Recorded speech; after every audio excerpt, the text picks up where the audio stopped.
हिंदू की राजनीति करते हैं और जो मुसलमान की राजनीति करते हैं, दोनों इस जनगणना से डरते हैं। और ये मौका मिलता है तो ये एक साथ सरकार भी बना लेते हैं। इनका आपस में कोई झगड़ा नहीं है। बीजेपी का और ओवैसी साहब जैसे लोगों का आपस का कोई झगड़ा नहीं है।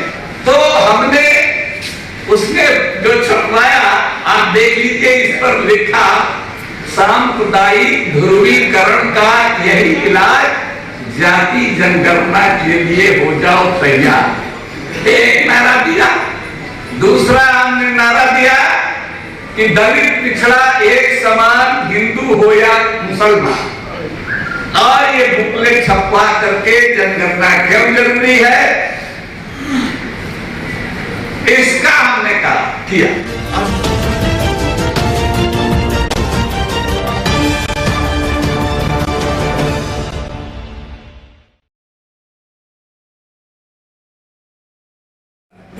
बुजुर्गों, दोस्तों, इस बार बहुत लोगों को उम्मीद थी, आप लोगों में से बहुत लोग होंगे, उनको उम्मीद थी कि भाई पिछली जनगणना तो या कहिए 1931 के बाद कोई जनगणना, जाति जनगणना नहीं हुई। तो इस बार तो एक ओबीसी के प्राइम मिनिस्टर है, प्रधानमंत्री ओबीसी के, और मंडल कमीशन से लेकर के, मंडल कमीशन छोड़ दीजिए, सुप्रीम कोर्ट और हाई कोर्ट तक कई बार ये कह चुका है आरक्षण के मामलों की सुनवाई के समय कि भाई कोई डाटा नहीं है जातियों का, और आरक्षण को लेकर उलटफेर होते रहता है। तो ये इसको लेकर के वो टिप्पणी करता रहा है कोर्ट में। तो बहुत लोगों को उम्मीद थी कि दलित राष्ट्रपति हैं, ओबीसी के प्रधानमंत्री हैं। भले प्रधानमंत्री जी ने जब मुख्यमंत्री थे गुजरात के, तो अपनी बिरादरी को उन्होंने ओबीसी में शामिल करा लिया। दूरदर्शी आदमी है और हम लोग भी कम दूरदर्शी नहीं है कि इस तरह की दूरदर्शिता को समझ नहीं पाते हैं। तो फिर भी उम्मीद थी बहुत लोगों को, हमारे जैसे लोगों को उम्मीद नहीं थी। तो उसका तो नतीजा देख लिया कि उन्होंने साफ मना कर दिया। पिछली सरकार ने भी यूपीए 2 की सरकार, यूपीए 1 की सरकार, या इतने सालों की जो सरकारें रही हैं, उन्होंने भी इसको नहीं माना था। मैंने 18 दिसंबर 2009 को, जबकि 2011 में जनगणना होने वाली थी, तो इस सवाल को मैंने पार्लियामेंट में, राज्यसभा में इस सवाल को उठाया। आपको हैरत होगी, कार्रवाई देखिएगा तो मालूम पड़ेगा कि मेरी आवाज नक्कार खाने में टूटी हुई आवाज बनकर साबित हो गई। मैंने जब इस सवाल को उठाया तो एक ही हमारे माननीय ने उसका समर्थन नहीं किया, और लोगों से नहीं, लेकिन मेरी शिकायत ये जरूर है कि उसमें शेड्यूल कम से कम ओबीसी के तो बहुत लोग, हिंदू मुसलमान मिला करके बहुत लोग सांसद होंगे, और पता नहीं कि लोगों ने समझा नहीं या समझ करके भी उनके नेता का, उनकी पार्टी का कोई पहले से निर्देश नहीं था, तो उन्होंने हमारा समर्थन नहीं किया। हाथ उठाना होता है, सेकंड करना होता है कि भाई हम इसको सेकंड करें। वो भी दर्द हो जाती है बातें की कार्रवाई नहीं किया। अगले साल 2010 में और एक बात और कर दें कि उस समय सरकार का जो जवाब था उसने भी ठीक वही जवाब दिया जो अभी मोदी जी की सरकार ने दिया कि ये हम नहीं कराने वाले। उन्होंने भी कहा कि ये संभव नहीं है, हम नहीं कराएंगे। तो लेकिन ये इसी सवाल को कुछ लड़के इस अभियान में लगे थे, नौजवान, तो वो लोग गए और इसके लिए कैंपेन किया। लालू जी के यहाँ गए, मुलायम सिंह जी के यहाँ गए, शरद यादव जी के यहाँ गए। उन लड़कों ने बताया हमको आकर के, और उस समय ये तीनों लोकसभा के मेंबर, माननीय लालू प्रसाद जी, माननीय शरद यादव जी, माननीय मुलायम सिंह यादव जी, इन लोगों के यहाँ गए और कहा कि भाई राज्यसभा में इन्होंने, बल्कि उनकी जुबान में हम कहें आज नहीं, एक मुसलमान ने उठा दिया है, आप लोग भी भाई। बहरहाल वो लोग तो पुराने समाजवादी हैं, सभी समझते ही हैं, और समझ करके 2010 के मार्च में ये सवाल को उन लोगों ने उठाया और जब इन लोगों ने उठाया तो बीजेपी के गोपीनाथ मुंडे उस समय थे, महाराष्ट्र के ओबीसी के नेता थे, उन लोगों ने भी सपोर्ट किया और एक साथ ये संवेद आवाज उठी तो एक कंसेंसस बन गया पार्लियामेंट के अंदर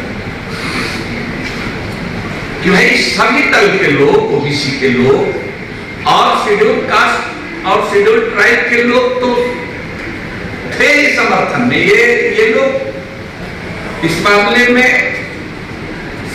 है, इतना कर देते हैं कि ये लोग इन लोगों ने भी समर्थन किया। हालांकि इन लोगों की शेड्यूल कास्ट की, शेड्यूल ट्राइब की गिनती पहले से होती है, अलग अलग कास्ट की बुनियाद पर नहीं होती है, लेकिन शेड्यूल कास्ट के नाम पर, शेड्यूल ट्राइब के नाम पर गिनती होती है। मुसलमानों की भी गिनती होती है,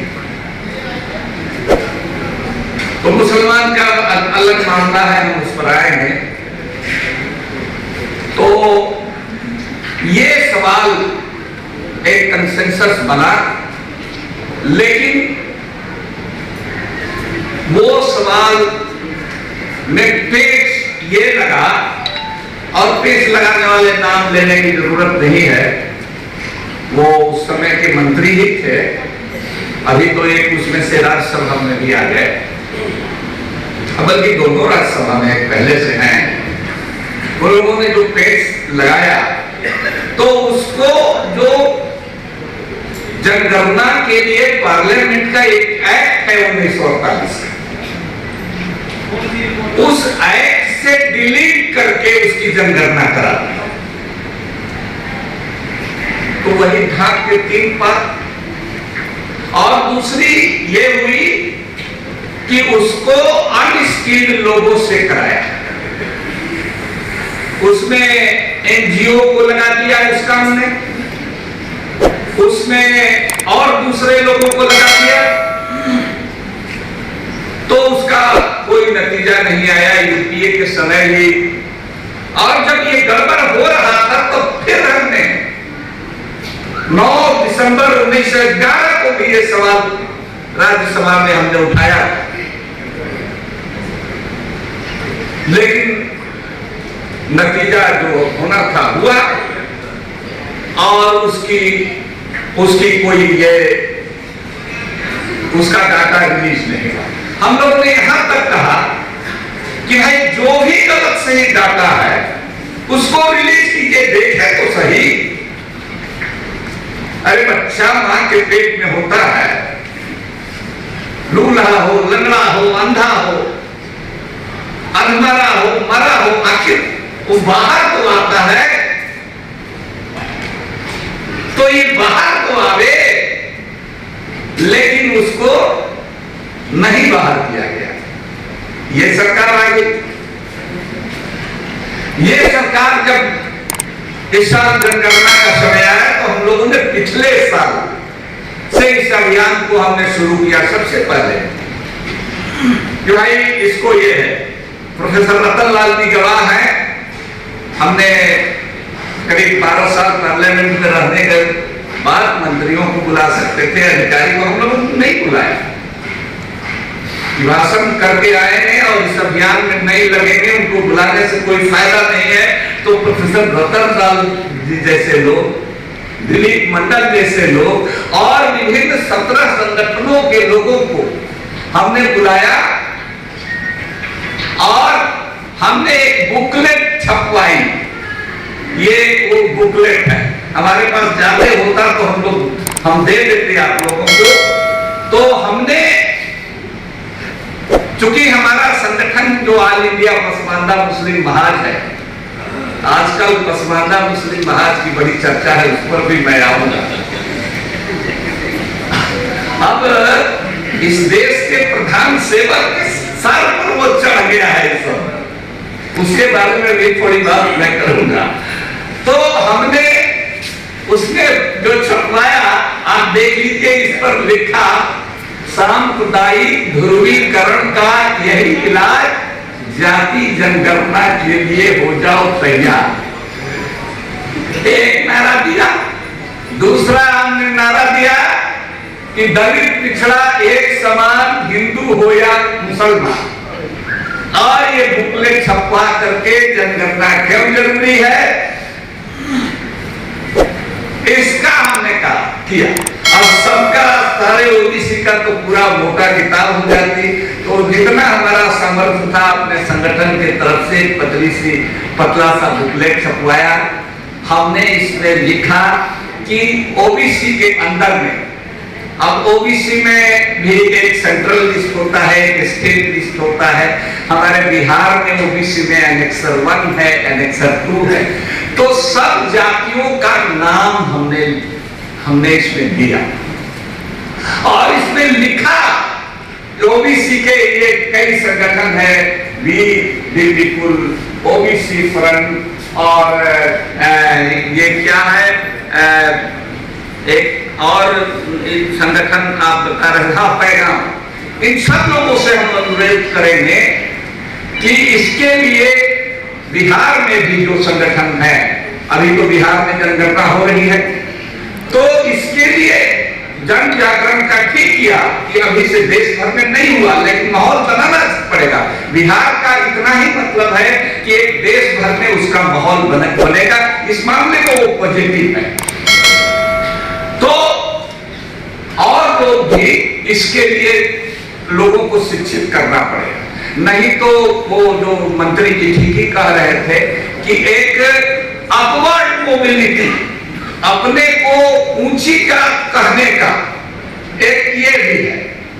तो अगर मान लीजिए कि हमारे अंदर भी, मुसलमानों के अंदर में भी है ओबीसी, लेकिन अपने को शेख लिखेंगे, अपने को खान साहब लिखेंगे और लिखवाएंगे तो उनकी गिनती चली जाएगी, दूसरे पहले में चली जाएगी।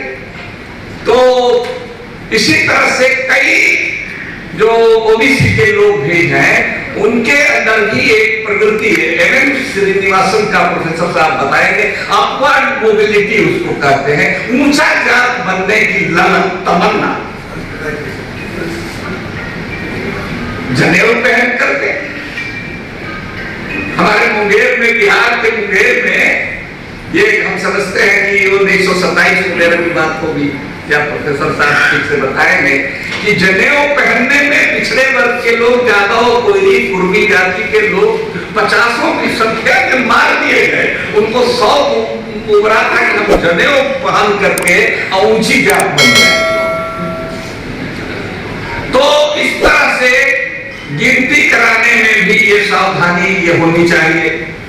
तो हमने मुसलमानों के बारे में ये किया। आप देखिए बिहार की में जो जनगणना हो रही है, वो एक तो वो एक तरह से सर्वे है, वो जनगणना नहीं। जनगणना तभी होगी जबकि 1948 के कानून के मुताबिक होगी, पूरे देश में होगी, और एक स्टेट कराएगा तो एक माहौल जरूर बनेगा, लेकिन उसकी कोई लीगल वैलिडिटी नहीं होगी और वो पूरे देश में और सेंट्रल सर्विसेज में और दूसरी जगह लागू नहीं होगा।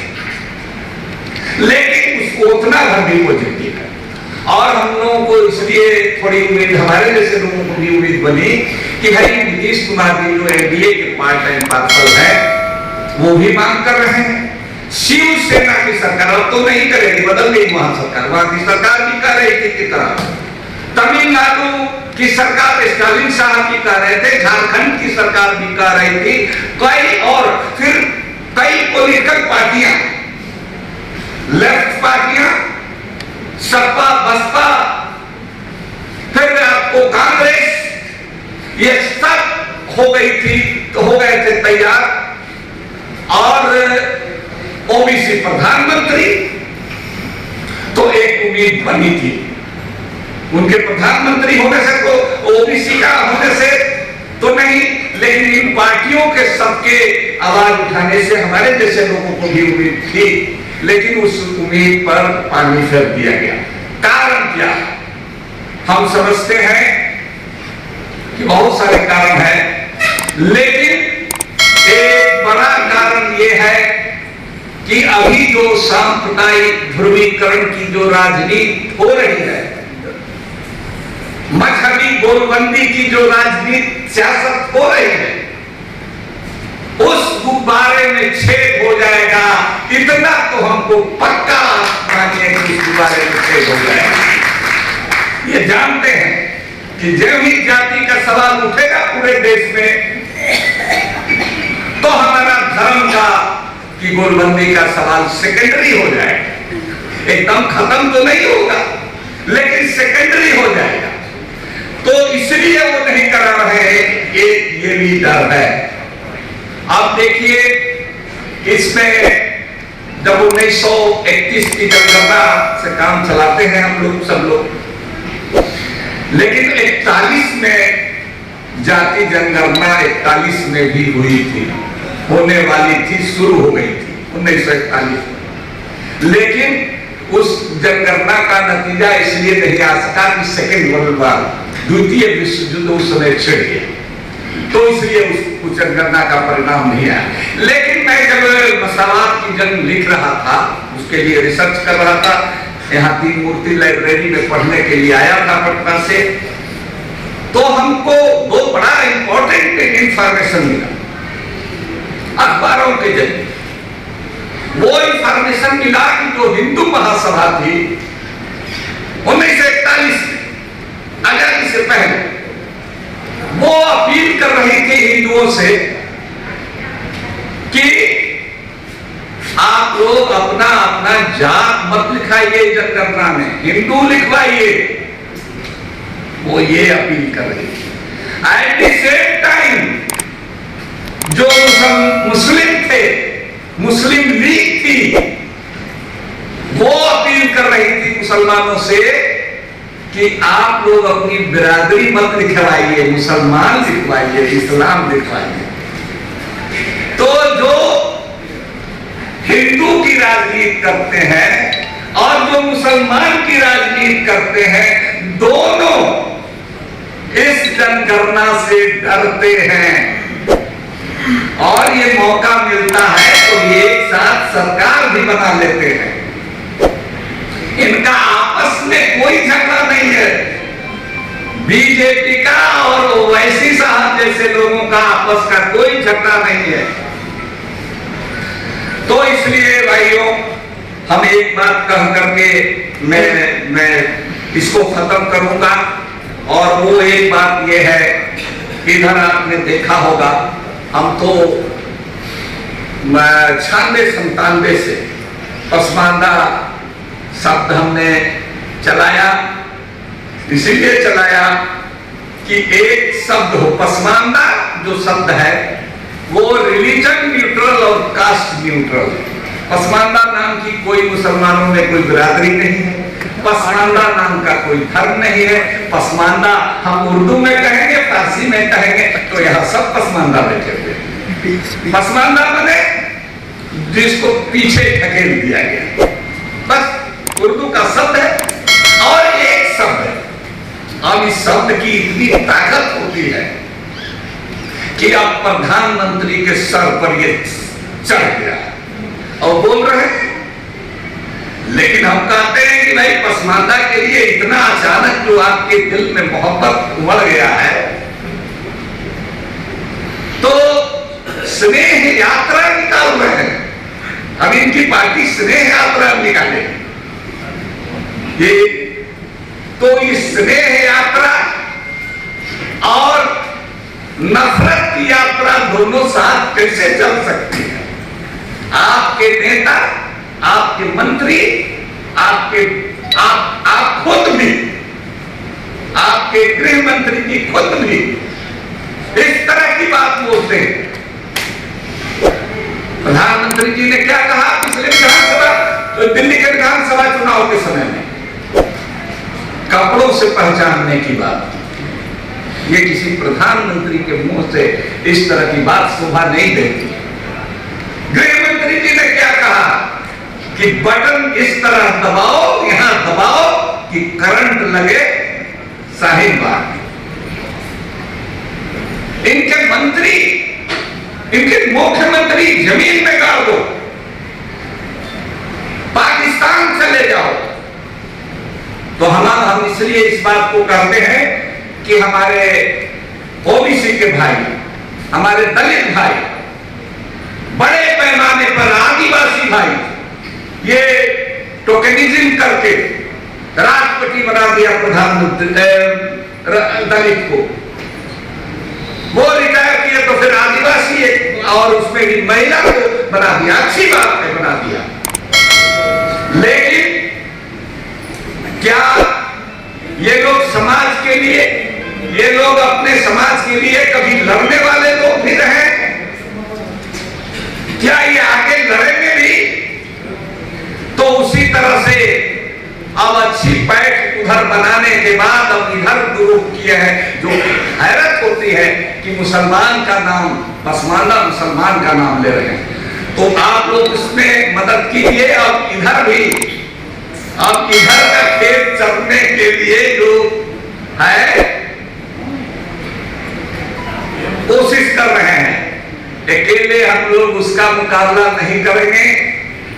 पसमानदा सब हम लोग जो चलाए हैं वो हिंदू, मुसलमान, दलित, पिछड़ा सबके लिए है, सिख, बुद्धिस्ट सबके लिए है, ईसाई सबके लिए है।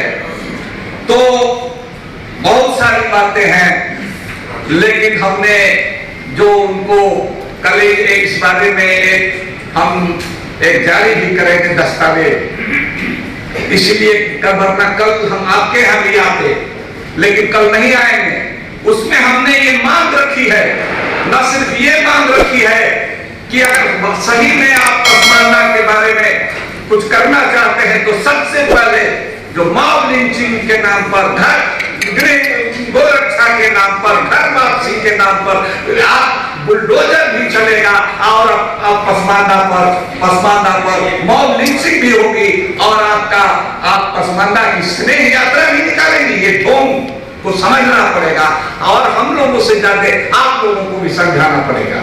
आप लोग भी समझे और दूसरे को भी समझाएं। दूसरी बात उसमें हमने कही है कि आप अगर पसमानदा का भला चाहते हैं तो सबसे पहला काम ये कीजिए कि नफरत वाली बात छोड़िए और जाति जनगणना कराइए, सामाजिक आर्थिक जनगणना कराइए, 1948 के कानून के मुताबिक कराइए, जाति जनगणना कराइए। उसमें भी हमने ये मांग रखी है, ये मांग हमारी अव्वल मांग। तो आपसे गुजारिश है कि इस मामले का, जैसे दूसरे मामलों का, सेंटिमेंट का, दूसरे मामलों का ये इस्तेमाल करते रहते हैं, इस मामले का भी हम लोगों को आपस में लड़ा करके इसका भी इस्तेमाल करने के लिए आश्चर्यजनक रूप से वो कदम उठाए हैं, जिसको जिसको हम लोग समझ रहे हैं, और भी आप लोगों के भी मदद की इसमें गुजारिश है, ताकि आप लोग भी इस इनके जो नया पासा फेंका है इसको आप लोग समझें, और दूसरे आपके अड़ोस पड़ोस में जो मुस्लिम भाई हैं, पसमानदा खास करके, उनको भी आप समझाएंगे, ऐसा मेरा विश्वास है। बहुत बहुत शुक्रिया।